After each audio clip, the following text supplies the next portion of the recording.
And now it is time to welcome you into the portion of Liberty Nation Radio, which we entitle Talkin' Liberty, as we welcome back in our regular contributor, constitutional lawyer, and LibertyNation.com legal affairs editor, Scott Cosenza. Hello, Scott. Hello, Tim.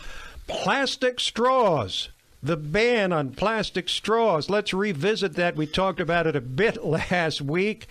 And I think it's time well spent to revisit it and to discuss what kind of threat to liberty the plastic straw ban really is. The reason why I wanted to talk about it again, Tim, is because last week we mentioned that the state of Florida was prohibiting its localities and counties from enacting their own plastic straw bans.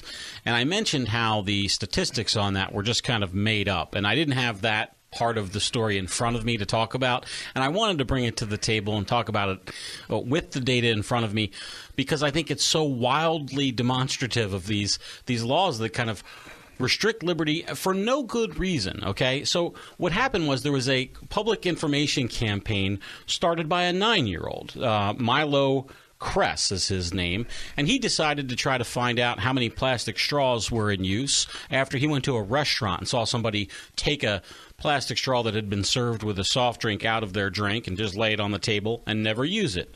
A young civic-minded person who's mindful of the waste that we have. And literally, Tim, this 9-year-old started calling around some plastic straw manufacturers and just did a back of the back of the napkin? Well, I was going to say napkin, but perhaps it's a bib or something. I don't know. He's a 9-year-old, right? Whatever. 9-year-olds don't generally use back of the bibs, Sesame Scott. Street napkin in any case. And he came up with the 500 million straw per year figure, which was then cited by Ian Calderon, who was the Democrat majority leader in the California House when they passed their plastic straw ban. Of course. And then that figure then became cited by this company called EcoCycle, and then the National Park Service cited, and now it's just without credulity, it's just cited. It's like women earn whatever 70% on the dollar that men do, or whatever that figure is. It's one of these figures that's a lie, but it's cited so often it just becomes part of the conversation. And if you think about, how many straws that means, right? 500 million per day is what these straw banners are saying that we have, and it's of course absolutely ridiculous. 592 drinking straws per person per year in the United States of America.